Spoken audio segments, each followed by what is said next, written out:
CEAP, Centro Espírita Altivo Panfiro. Uma casa de amor.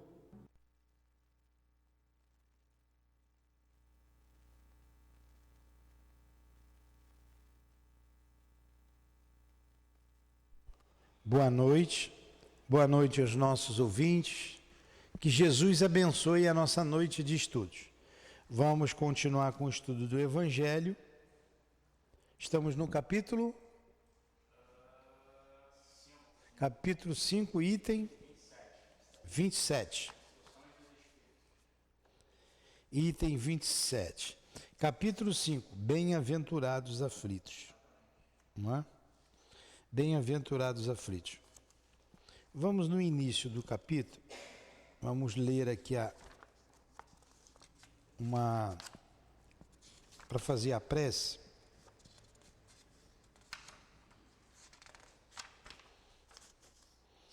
O item 2, uma passagem de Lucas. Bem-aventurados vós que sois pobres, porque o reino dos céus é para vós. Bem-aventurados vós que tendes fome agora, porque sereis saciados. Felizes sois vós que agora chorais, porque rireis. Lucas. Aqui estamos, Jesus, reunidos para estudar o teu Evangelho, à luz da doutrina espírita. Inspirai-nos, protegei-nos, enviai os teus ministros para nos assessorar como nosso irmão altivo e a direção espiritual da nossa casa de amor. Em nome dele, do altivo, dos guias que dirigem o CEAP, em nome de Leon Denis, de Allan Kardec, quem evocamos em nosso auxílio, em nome do amor que vibra em nossa casa, em nome do nosso amor, Lourdinha, do teu amor, Jesus, e do amor de Deus, nosso Pai, é que iniciamos os estudos da noite de hoje. Que assim seja.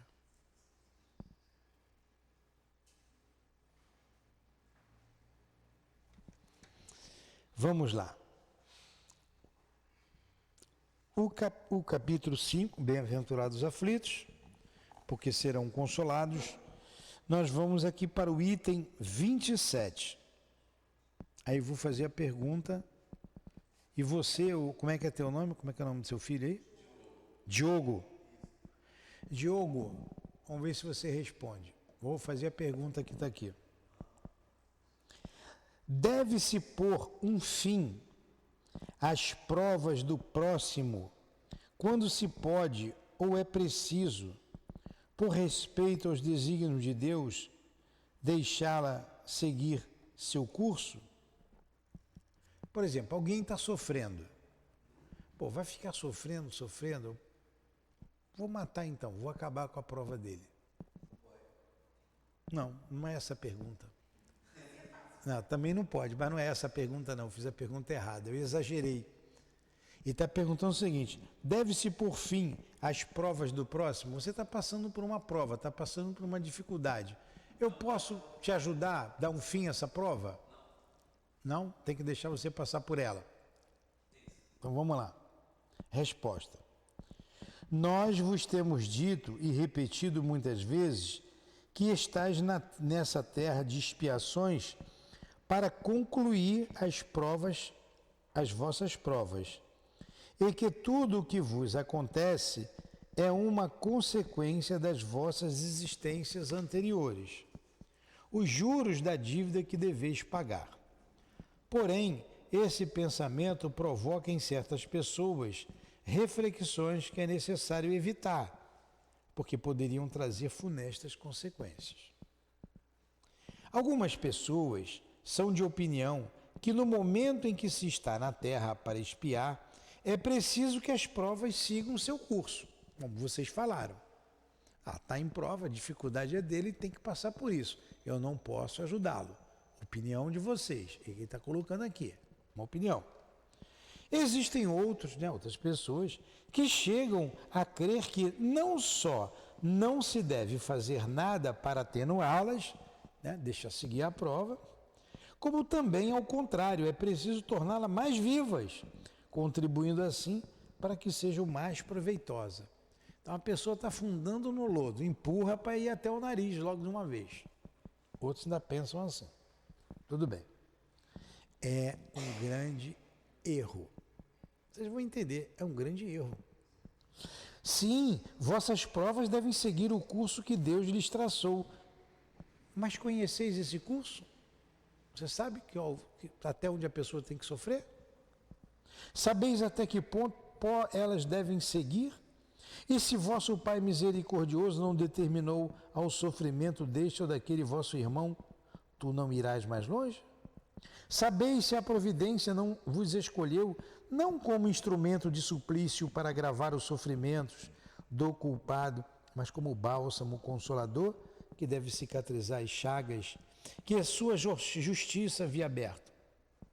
Portanto, quando um de vossos irmãos for atingido, não deveis dizer, é a justiça de Deus, é preciso que siga seu curso. Não, mas sim afirmar, vejamos que meios nosso Pai misericordioso colocou ao meu alcance para aliviar o sofrimento do meu irmão. Ele vai continuar aqui. Entendeu? A gente está aqui para isso, para aliviar a dor do próximo. Vocês não estão com dor, vocês não vão ao médico? Ah, não, já que eu estou com dor é para doer mesmo, é minha prova. Eu imaginei, tipo, isso daí realmente, se eu tivesse entendido dessa parte, sim. Eu tinha entendido meio que o cara está no hospital, aí você possa, tipo, desligar o troço para ele parar de o aparelho. Não, a eutanásia não, a eutanásia não pode. Mas foi essa pergunta inicial que eu fiz erradamente, depois eu me corrigi.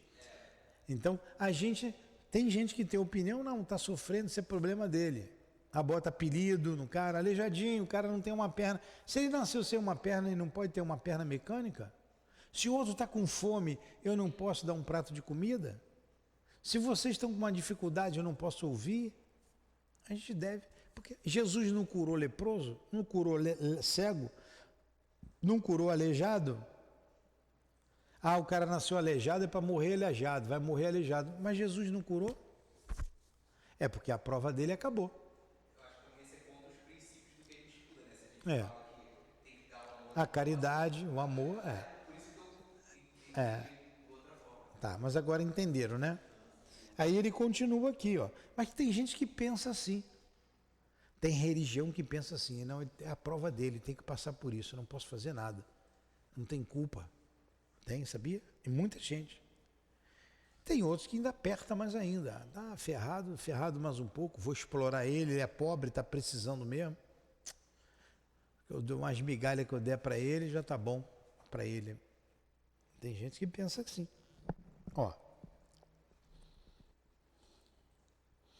Vejamos se as minhas consolações morais, meu apoio material, meus conselhos poderão ajudá-lo a atravessar essa prova com mais força, paciência e resignação. Vejamos mesmo se Deus não colocou em minhas mãos a forma de fazer cessar esse sofrimento. Se não foi dado a mim também como prova, ou talvez como expiação, acabar com o mal e em lugar colocar a paz. Às vezes Deus está nos colocando como instrumento da paz, do amor, para acabar com a prova do outro, com a dor do outro. Ficou bem claro? O Evangelho é lógico. Sabe por que é lógico e é claro? Porque está na nossa consciência, a gente sabe o que é certo e o que é errado, o que deve e o que não deve fazer. Mas a gente tem que estar sempre lembrando, lendo, para a gente ir se modificando, para não agir contrário à lei de Deus. Mas todo mundo sabe disso. Portanto, ajudai-vos sempre em vossas provas respectivas e jamais vos considereis como instrumentos de tortura. Esse pensamento deve revoltar todo homem de coração, principalmente todo espírita, visto que o espírita, melhor do que qualquer outro, deve compreender a extensão infinita da bondade de Deus. O espírita tem a obrigação de pensar que toda a vida deve ser um ato de amor e dedicação, que por mais que ele faça para contrariar as decisões do Senhor, sua justiça terá o seu curso. Ele pode, então, sem temor, fazer todos os esforços para diminuir a amargura da expiação, mas é somente Deus quem pode acabar com ela ou prolongá-la, segundo o que julgar conveniente. Então, Deus é quem sabe, a gente está aqui para aliviar a dor do outro. Mas a gente estava estudando até ainda agora um romance espírita, o Dramas da Obsessão, da nossa irmã Ivone. E trata de uma família que sofreu uma obsessão muito séria e ele ali vai buscar as causas dessa obsessão. Quem são os obsessores?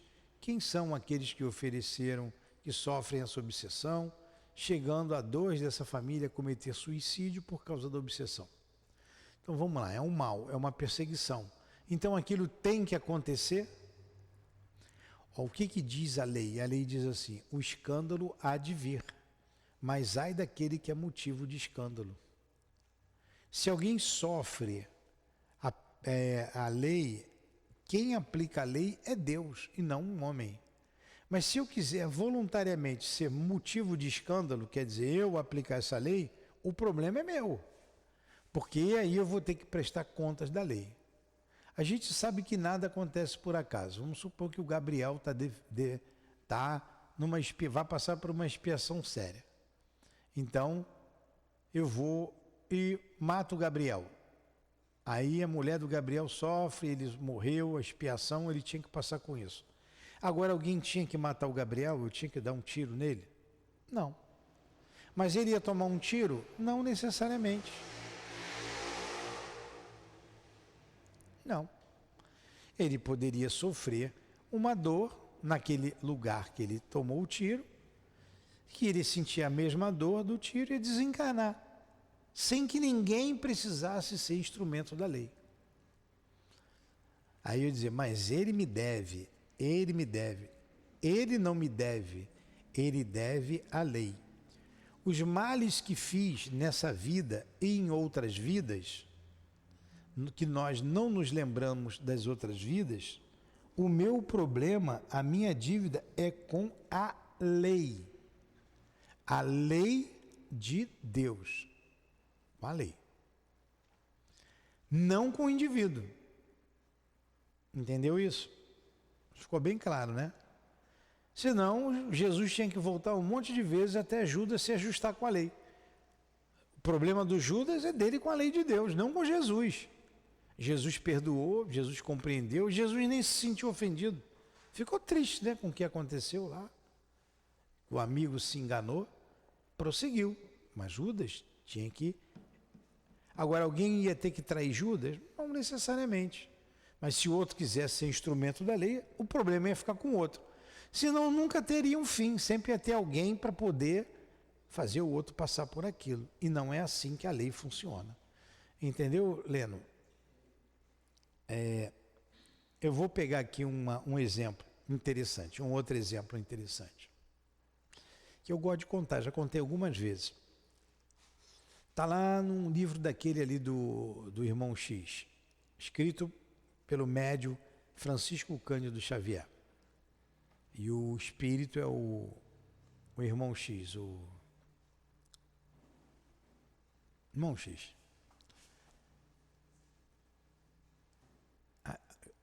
O cansaço faz esquecer o nome de todo mundo. Até meu nome eu não me lembro mais.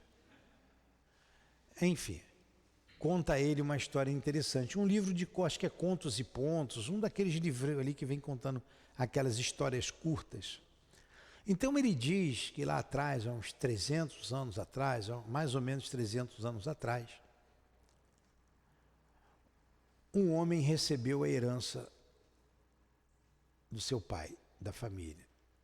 Uma propriedade imensa lá em Portugal, lá na Europa, acho que era Portugal. Só que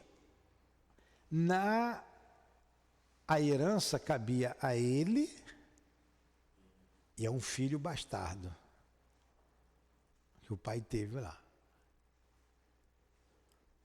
O que ele fez? Não vou dar a minha parte para o bastardinho. O garoto tinha mais ou menos 10 anos de idade. O que ele fez? Chamou os mordomos, um casal de mordomo. Conhece essa história? Chamou lá um casal de mordomo e disse assim, ó, vamos dar um jeito nesse moleque aí. Vocês vão passear com ele, vocês vão dar um jeito de acabar com a vida dele. Eu vou dar um bom dinheiro para vocês, vocês vão embora daqui, vocês vão ter a vida de vocês. Não vão mais precisar trabalhar para mim, vão ter a própria propriedade, vocês vão viver. O casal de mordomo, fechado, chefe. Fechou. Você já escutou essa história, né? Fechou. Foi com a filha, de mais ou menos 15 anos, 14 anos, 15 anos, passear no bosque. Vamos passear no bosque. Foram passear lá pela mata, lá, né, pela propriedade, e levou o bastardo, o moleque. Passando por um lugar, por um poço fundo que tinha, fez assim só com o braço, né? Olha ali o peixinho, pum, jogou o garoto dentro do poço. E ali ele morreu. Tinha uns peixes lá, né, vorazes lá. Os peixes comeram ele, ficou por tudo, ficou por isso mesmo. A polícia não tinha a perícia técnica que tem hoje. Foi um acidente. O cara recebeu a grana, a herança toda ficou para ele. O casal recebeu um dinheiro, foi embora, nada aconteceu. 300 anos depois, aqui no Brasil, lá na região amazônica, morava lá uma família ribeirinha. E ao atravessar um curso d'água numa balsa, ou um rio, curso d'água lá, um rio, um garoto fica em pé na balsa, a balsa balança, ele cai dentro d'água. E é devorado por peixes velozes, vorazes que ali estavam. Tem muita piranha, né? Eu peguei piranha desse tamanho assim lá, nunca vi, eu tenho retrato no rio. Na frente da garota, da irmã, de mais ou menos 15 anos, e dos pais. O garoto morre ali. Quem eram os pais? Quem era a menina? A mesma menina, a mesma irmã, que viu tudo, a mesma filha. Quem era o garoto? O que mandou matar. Precisou alguém jogar ele dentro do poço? Não. A lei se cumpriu. E por aí tem vários exemplos. Porque certamente aquele garotinho que caiu lá no poço, ele não tocou no garoto, vamos supor que ele perdoou, que ele entendeu, passou pela expiação dele e foi embora. Pô, os caras me mataram, mas eu estava devendo a lei também. Tudo bem, que Deus tenha piedade deles. Seguiu. Mas o problema ficou com eles lá, com a família. Entendeu, Leno? Como a lei age, não precisa de ninguém ser instrumento da lei. É assim. Mas ai daquele que é motivo de escândalo. É isso aí. Aí ele termina aqui, ó. Não seria um orgulho muito grande por parte do homem considerar-se no direito de revirar, por assim dizer, a arma na ferida? De aumentar a dose de veneno no peito daquele que sofre sob pretexto de que essa é a sua expiação? Considerai-vos sempre como um instrumento escolhido para fazê-la terminar.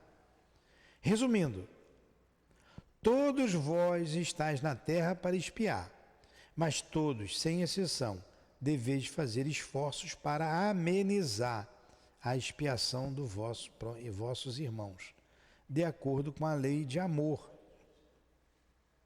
e de caridade, como você falou, Diogo. Bernardim, espírito protetor. Pergunta? Colocação? Aí vem o item 28, é o último item do livro, não, ainda tem 29, 30 e 31. É uma pergunta. É permitido abreviar a vida de um doente que sofre sem esperança de cura? Agora essa que é a pergunta. É, eutanásia. Por que não? Tudo bem, não, vocês são espíritas, são cristãos, mas por que não? Qual o mecanismo da lei nisso daí? Por que não pode?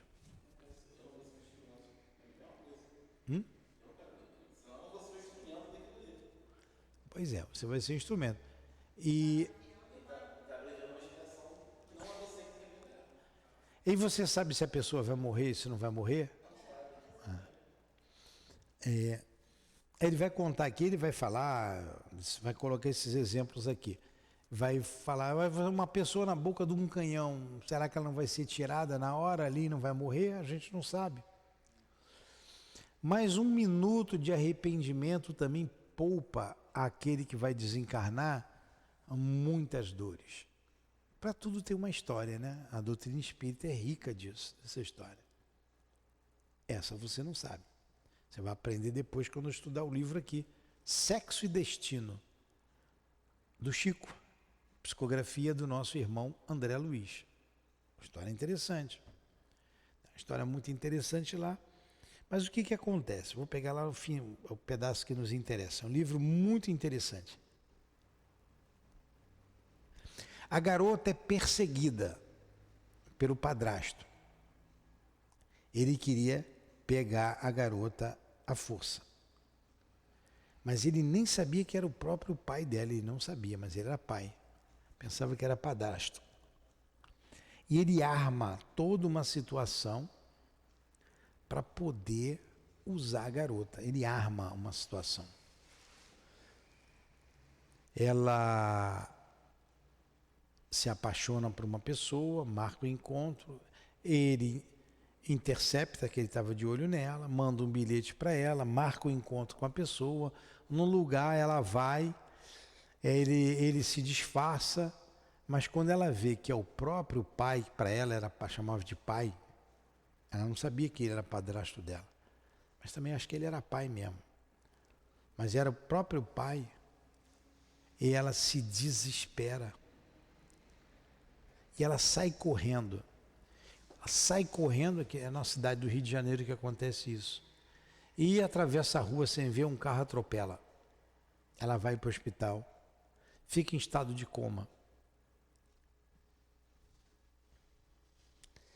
E ali, contar a história assim pelo final, o que interessa é mais difícil do que contar tudo. E ali naquela situação, com esse cara que padrasto, tarado, ele tinha 2 espíritos obsessores que estavam sempre com ele.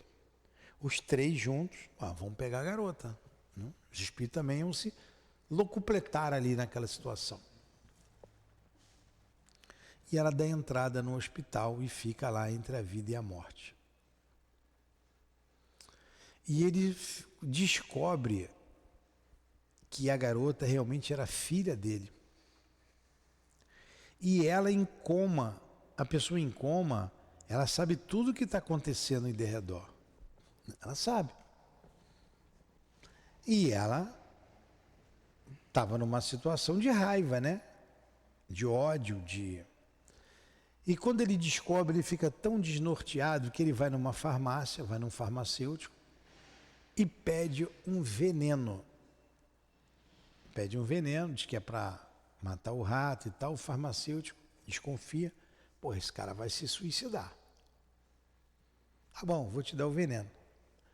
Fez lá uma outra fórmula para ele acalmar, para ele beber e descansar um pouco, mas conversou muito com ele e deu um livro para ele, o farmacêutico era espírita, deu o evangelho para ele ler. Olha esse livro, você lê, você vai gostar. Então.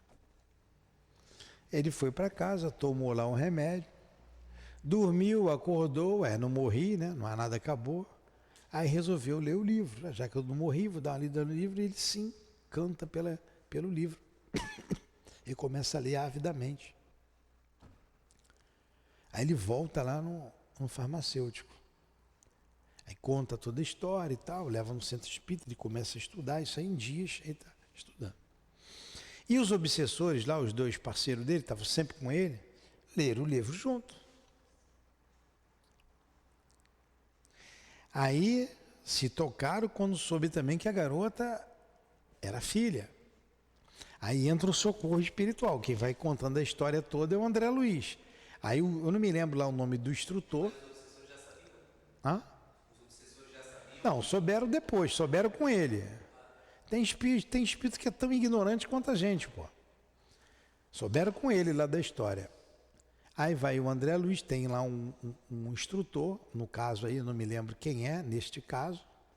Tem um que é o Alexandre, o outro é Clarence, o outro é o Gúbio, o outro é o... E por aí vai, né? Tem vários instrutores lá de nosso lar, e o André Luiz vai contando essas histórias.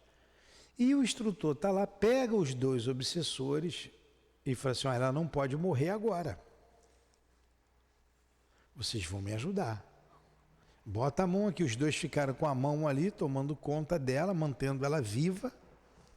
Ele foi trabalhando o pai com o evangelho, já que conheceu, vamos trabalhando o pai, ele tem que se arrepender. Trabalhou lá a pessoa que deu o livro, inspirou a pessoa.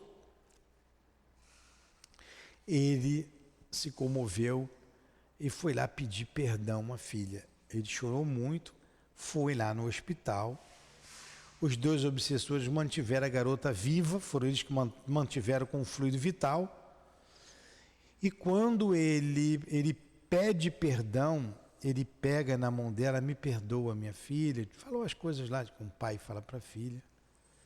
Uma lágrima corre dos olhos dela, ela aperta a mão dele. Ele sente que ela perdoou. E nisso os dois espíritos, já transformados também, tira a mão e ela desencarna. Desencarna. Aí o André Luiz vai colocando ali como foram importantes aqueles momentos de vida que ela teve, mesmo em coma, para que ela pudesse perdoar e não ir para o mundo espiritual com aquela dor, com rancor, com a mágoa.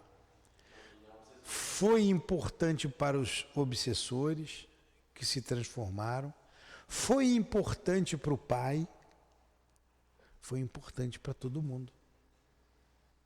Então a gente não sabe, nesses momentos de dor, de coma, o que o espírito está fazendo, o que está sendo trabalhado nesse espírito e até na própria família, para que se evite, às vezes, até décadas ou séculos de dor, de perseguição. Não é? Então, ele conta esse caso, é muito interessante, está lá em Sexo e Destino. Vocês podem ler Sexo e Destino, que é um livro muito bom. Aqui a gente está na sequência, a gente está em Obreiros da Vida Eterna. Tudo bem até aí? Então vamos ver aqui. Número 28. Um homem está agonizante, passando por cruéis sofrimentos. Sabe-se que o seu estado é desesperador. É permitido diminuir-lhes alguns instantes de agonia, abreviando seu fim? Aí ele responde: quem, no entanto, vos daria o direito de julgar antecipadamente os desígnios de Deus?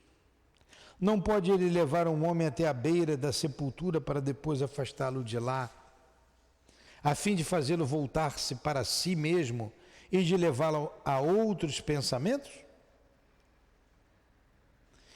E em qualquer momento extremo em que o moribundo se encontre, ninguém pode dizer com certeza que a sua derradeira hora chegou.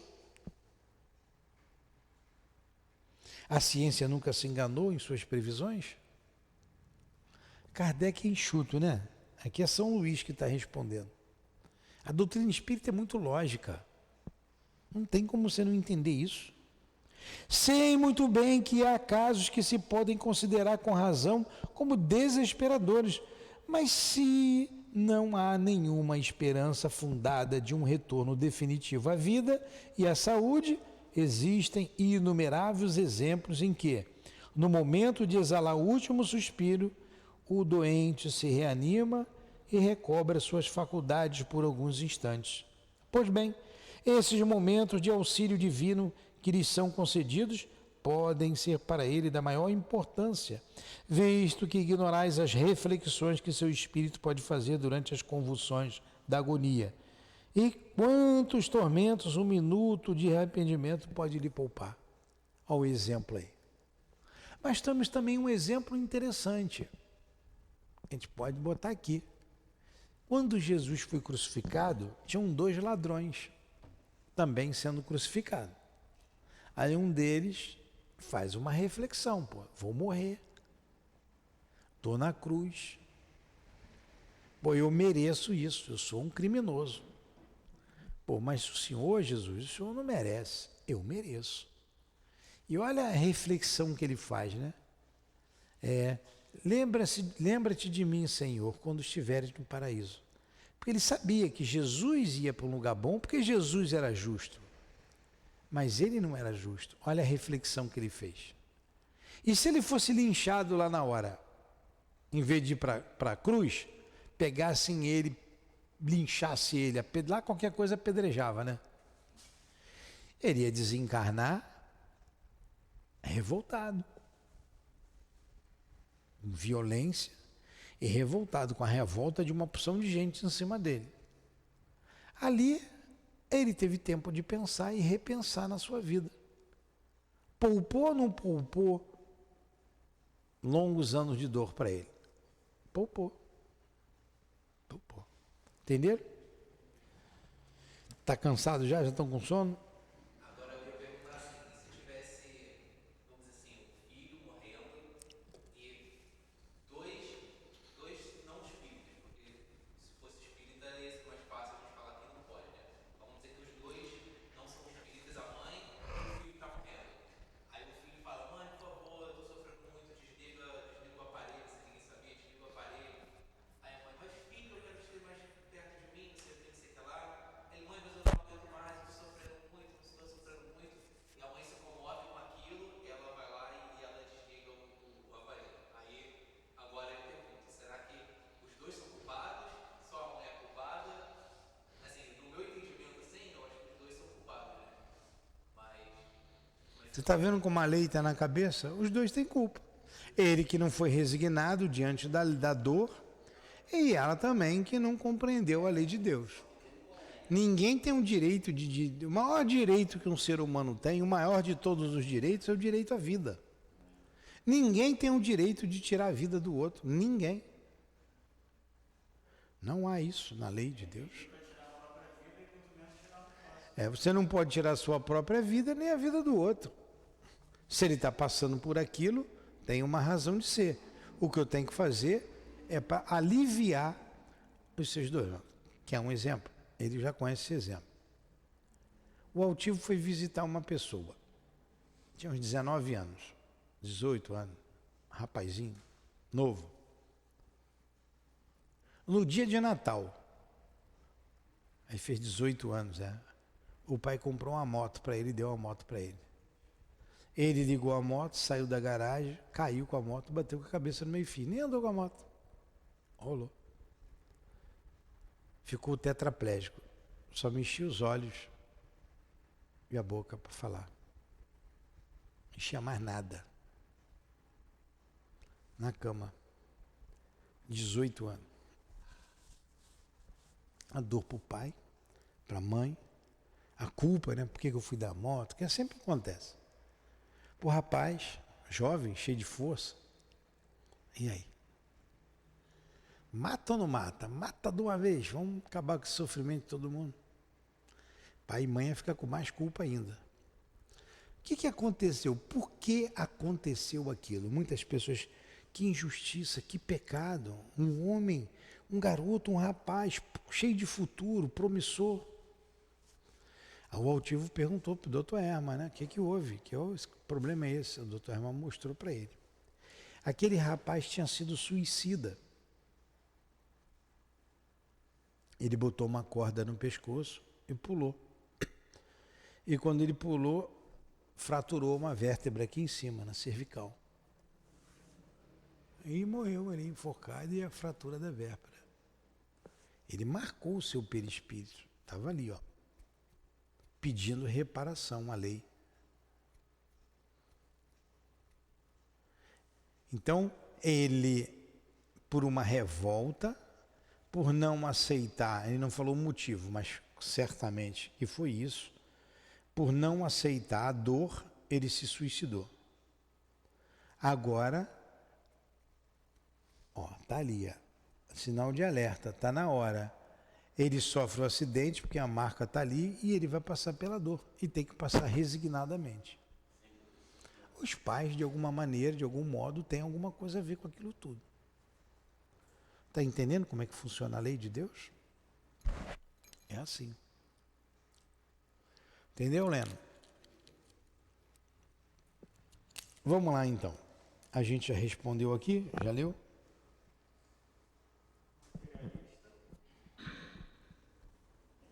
Onde é que eu estou? O materialista que só considera o corpo e não leva em conta a alma, não pode compreender essas coisas, nem o que a gente falou aqui agora. Não pode. Mas o espírita que sabe o que se passa além túmulo, conhece o quanto vale o último pensamento. Amenizai os últimos sofrimentos o quanto puderdes, mas livrai-vos de abreviar a vida, nem que seja por um minuto, porque esse minuto pode evitar muitas lágrimas no futuro. São Luís. Interessante, né? São Luís responde aqui de novo. Sacrifício da própria vida. Número 29. Aquele que está desgostoso com a vida, mas não quer eliminá-la, é culpado ao procurar a morte em um campo de batalha com a ideia de se tornar útil? Antigamente tinha muita guerra, na época do Kardec, né? A França, a Europa inteira só vivia em guerra, só vive brigando aquele povo lá. A gente veio para cá porque estava cansado de guerra, né? Aí já estão trazendo um problema para cá de novo. A gente foge do problema. Então ele colocou, o cara quer morrer, não tem coragem de se suicidar, quer saber, eu vou para a guerra e vou deixar me matar, é uma morte honrosa, ninguém vai saber. Aí ele perguntou, né? Esse camarada aqui é culpado por isso? É. A gente pode... A intenção, é isso aí. Tá vendo como é que a lei está gravada? A gente sabe. Eu não quero morrer porque a Lourdinha morreu, eu quero me matar. Mas eu não tenho coragem. Vou sair daqui correndo, vou atravessar a estrada Bandeirante aí, meio-dia que tá brabo aí, né? Vou sair correndo, vou atravessar a rua sem ver, vai vir um carro, vai me atropelar. Ninguém vai dizer que eu me matei e fica por isso mesmo, acabo com a minha vida. Sou culpado ou inocente? Olha o que ele responde aqui. Vamos ver se Kardec concorda com a gente, se São Luís concorda com a gente, né? Que o homem se mate ou que se faça matar, o seu objetivo é sempre o de terminar com a sua vida. E, por conseguinte, há suicídio intencional, se não de fato. A ideia de que sua morte servirá para alguma coisa é ilusória. Não é mais que um pretexto para disfarçar o seu ato e desculpá-lo aos seus próprios olhos. Se havia um desejo sincero de servir a seu país, ele procuraria sempre viver para defendê-lo e não morrer, porque estando morto não lhe serviria para mais nada. A verdadeira dedicação consiste em não temer a morte quando se trata de ser útil e em enfrentar o perigo em sacrificar a própria vida, se isso for necessário. Porém, a intenção premeditada de buscar a morte expondo-se a um perigo, mesmo para prestar um serviço, anula o mérito desse gesto. São Luís. Bem claro, né? Ninguém tem o direito. Dá mais uma ainda, acho que ainda dá mais duas.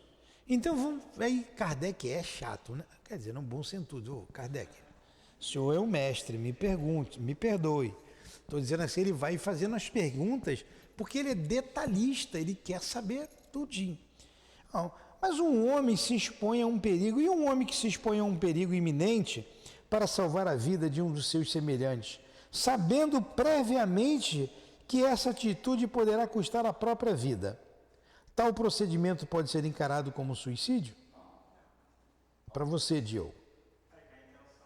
Olha só, eu exponho a minha vida para salvar uma pessoa ali de um perigo. E eu falei assim, eu vou morrer, mas eu vou salvar. Pulo dentro d'água, não sei nadar, mas vou pular para salvar, vou trazer, que eu não posso deixar a pessoa. Nado muito mal. Não sei nadar, não vou pular na água, né? Mas Nado muito mal, onda gigante, mas eu mergulho para salvar. Eu tenho certeza que eu vou morrer, mas vou tirar. É um suicídio? Eu acho que a pena, se eu fosse responder assim, eu acho que a pena ia ser menor se ele não fosse espírita. Vamos lá para a resposta. Eu gosto da divergência. O que você acha?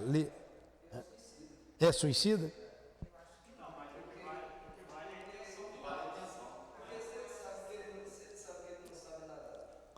Vamos ver o que São Luís. Olha, pronto, não vou botar nadar. Vamos lá. Tua filha caiu ali foi no jardim zoológico, caiu lá dentro no tanque do urso. No canto do urso. Pô, caraca, eu pulo lá para tirar. O urso vem correndo, eu vou pegar e já jogo a sua filha e morro. Eu sabia do perigo, o urso ia me pegar. Sou suicida?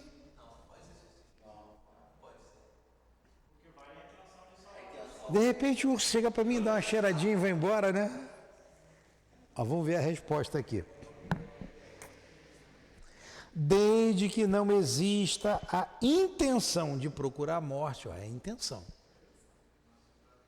Não se trata de suicídio, mas de abnegação e devotamento, embora haja certeza de morrer. Cara, o urso vai me pegar, mas eu vou tirar ela dali. Que o urso está vindo correndo para pegar a garota, eu pulo rápido, jogo ela e não deu tempo. Mas olha o que ele coloca aqui. Quem pode dizer que no momento mais difícil a providência não apresenta um meio inesperado de salvação? O urso chega, me dá um cheirinho e vai embora.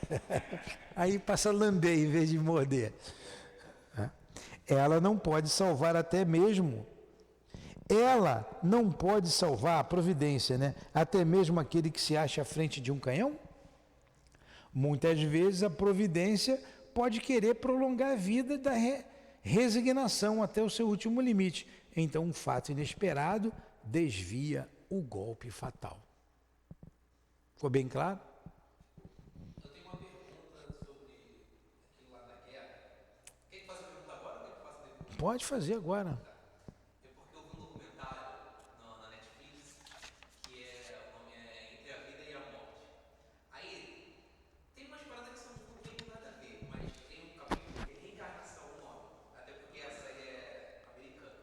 Então tem várias coisas que são bem nada a ver com o espiritismo, mas tem uma parada que é muito legal que tá ali reencarnação. Aí tem duas histórias de garotos que reencarnaram. Aí tá, uma história, deixa, depois eu conto se não quiser, mas tem uma história que você falou de guerra, que eu fico pensando nisso, já ia ter perguntado se isso tinha muita gente, eu falava, não, acho que não é a hora, mas agora quando você falou de guerra, esse troço na minha cabeça, então ficou muito marcante. O garoto, os pais têm um garoto de 3 anos de idade, e o garoto de 3 anos, ele fica tendo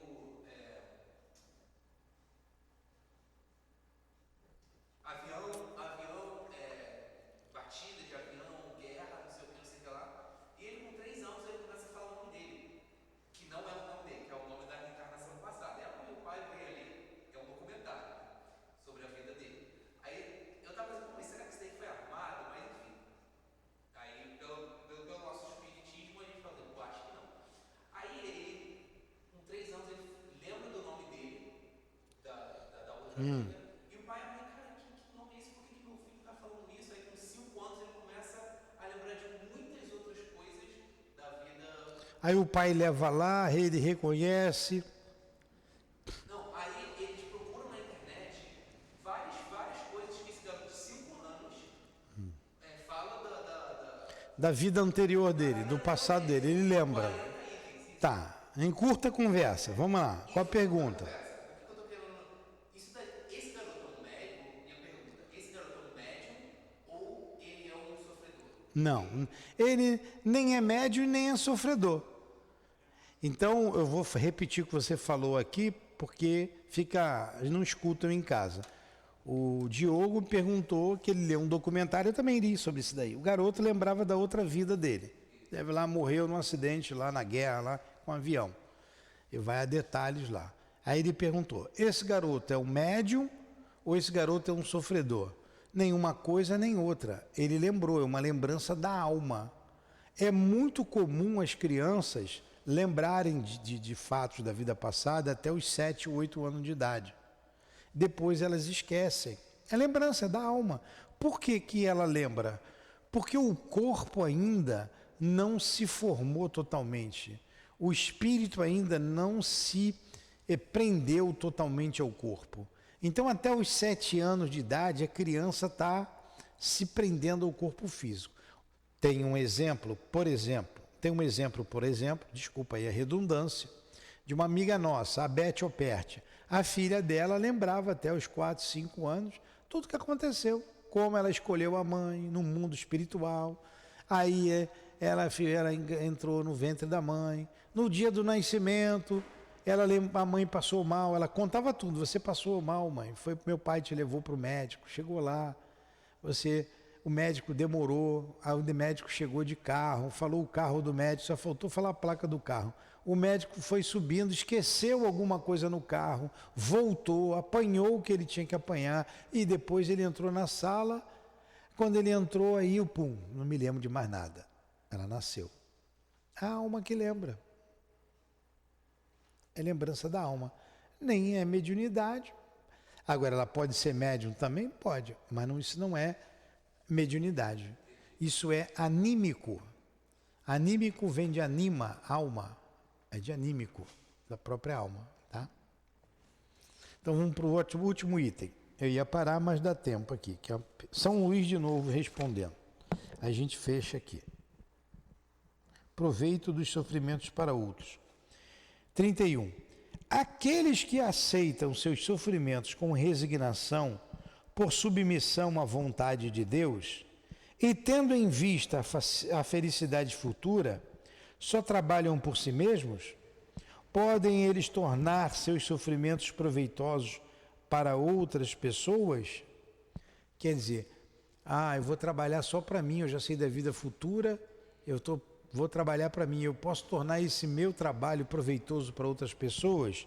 São Luís responde, sim, podem ser proveitosos material e moralmente.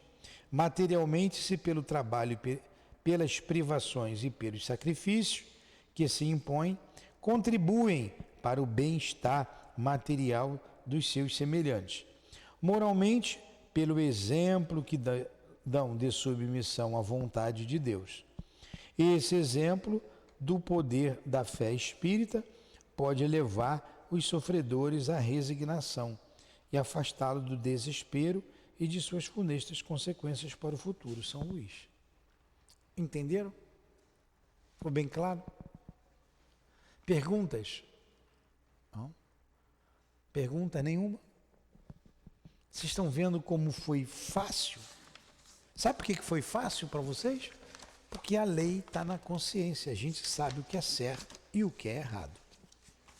Depois, semana que vem, vamos para o capítulo 6, o Cristo Consolador. Esse belíssimo capítulo do Evangelho segundo o Espiritismo. No question? Então vamos embora. Vamos fazer a nossa prece. Muito obrigado, Senhor, pela noite de estudos. Muito obrigado aos guias aqui presentes. Muito obrigado, Altivo. Muito obrigado, Lourdinha, Cidinha, Elvira, todos vocês. Muito obrigado. Que Deus abençoe vocês, que Deus nos abençoe, nos leve de volta aos nossos lares em paz e em segurança. Proteja e abençoe a nossa casa de amor, proteja e abençoe a nossa noite de sono. Quando chegarmos em casa, ao dormirmos, traga-nos para cá, para os trabalhos da madrugada. Abençoe os lares que nos ouvem à distância. Ajude-os. Ajude a nossa terra, o nosso país, a nossa cidade, a nossa família. Em nome de Deus e de Jesus. Em nome de Leon Denis, de Allan Kardec, do nosso Altivo e da direção espiritual do SEAP.